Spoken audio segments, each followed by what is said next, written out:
নমস্কাৰ, সোণালীৰ আন এটি ব্লগলৈ আপোনাক সকলোকে স্বাগতম জনাইছোঁ। আশা কৰিছোঁ সকলোৱে ভালে আছে, কুশলে আছে আৰু নিজৰ কামত ব্যস্ত আছে। আজি আকৌ এটা নতুন ৰেচিপি লৈ আপোনাৰ ওচৰত উপস্থিত হৈছোঁ। এই ৰেচিপিটি হৈছে কুকুৰাৰ বইল মাংস, লোকেল চিকেন, কোমোৰাৰ সৈতে তৰকাৰী। সেয়ে ভাবিলোঁ আপোনাৰ ওচৰত শ্বেয়াৰ কৰোঁ। মইনো কেনেকৈ ৰেচিপিটো বনালোঁ তাকে এবাৰ। কোমোৰাটো মই কাটি মেলি একেবাৰতে একেলগতে দিয়ে দিলোঁ চৰুত। আৰু এইটো এটা ভাত কেৰেলা, মই এইটো পিটিকা বনাম, ইয়াৰ লগতে দি দিছোঁ। আৰু মই ইয়াতে মিক্স কৰিছোঁ অকণমান মিঠা চ'দা, এচিকুটমান। তাৰপিছতে আৰু এয়া মোৰ বইল কৰি থোৱা মাংস। ইয়াতে পদিনা কেইটামান, ইয়াত মই এই মাংসখিনি, কুকুৰাৰ লোকেল মাংসখিনি একেলগে দি দিছোঁ। লগতে পদিনা পাতকেইটাও দি দিলোঁ। ইয়াৰে এটা ধুনীয়া সুগন্ধি আহিব, খাবলৈ টেষ্টি হ'ব।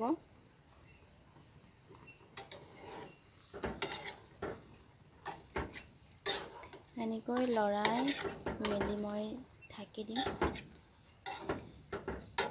কোমোৰাৰ সৈতে মাংস কেনেকৈ বনালোঁ এয়াই আৰু। যদি ভিডিঅ'টো ভাল লাগে এবাৰ ট্ৰাই কৰি বনাই খাই চাব। খুব ভালে লাগে, হেল্ডি হয়। কোমোৰা খাব লাগে, ঠাণ্ডা হয় পেটৰ কাৰণে। এতিয়া মই ঢাকনিৰে ঢাকি দিম।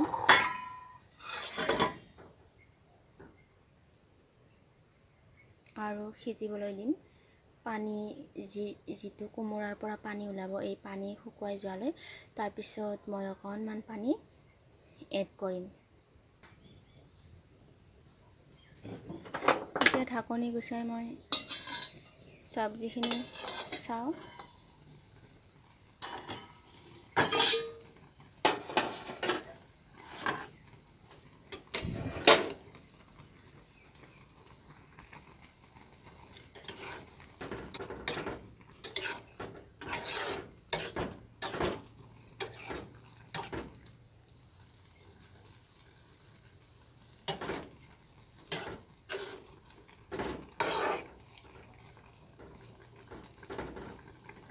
আকৌ ঢাকনি ঢাকি দিম।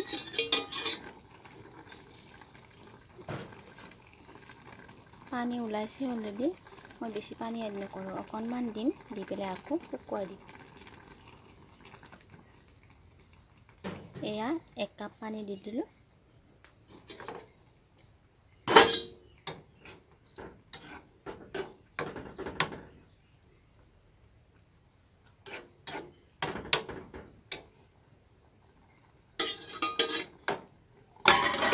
থাকি 15-20 মিনিটলৈ তৰকাৰীখিনি ৰেডি হৈ যাব। সিমান টাইমলৈ থৈ দিলে। এতিয়া মই ইয়াত দিছোঁ নহৰু 2 ফুটা আৰু জলকীয়া 2টা মই খুন্দি ল'ম। আৰু কেইটামান জিৰাও দি দিম। জিৰা দিলে ফ্লেভাৰটো ধুনীয়া হয়। খাৰলি হ'লেও বইল হ'লেও আঞ্জাখন খাবলৈ খুবেই ভাল লাগে। মই বিশেষকৈ ভাল পাওঁ। এইখিনি দি দিম খুন্দি লৈ। মই এতিয়া খুন্দি লোৱা পেষ্টখিনি দি দিছোঁ।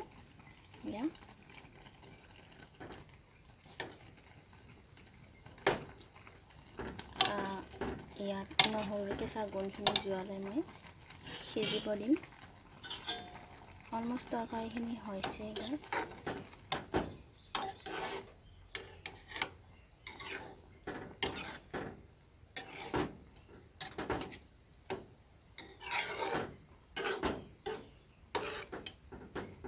খাই নাই পোৱা যদি কোনোবাই এবাৰ ট্ৰাই কৰি চাব। এই ৰেচিপিটো খাবলৈ খুবেই ভাল লাগে, টেষ্টি হয় আৰু।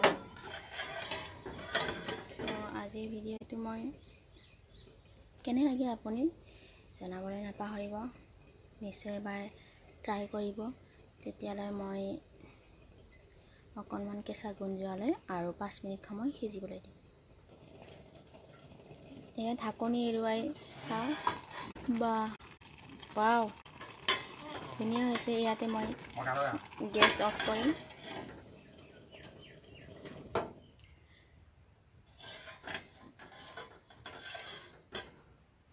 আৰু এয়া ৰেডি হৈ গ'ল আমাৰ চব্জি ৰেডি হৈ গ'ল। খাবলৈ খুবেই ধুনীয়া গোন্ধ ওলাইছে।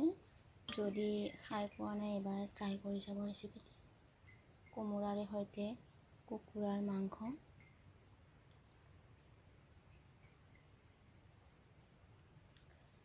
তেনেহ'লে আজিৰ ব্লগটো ইয়াতে শেষ কৰিছোঁ।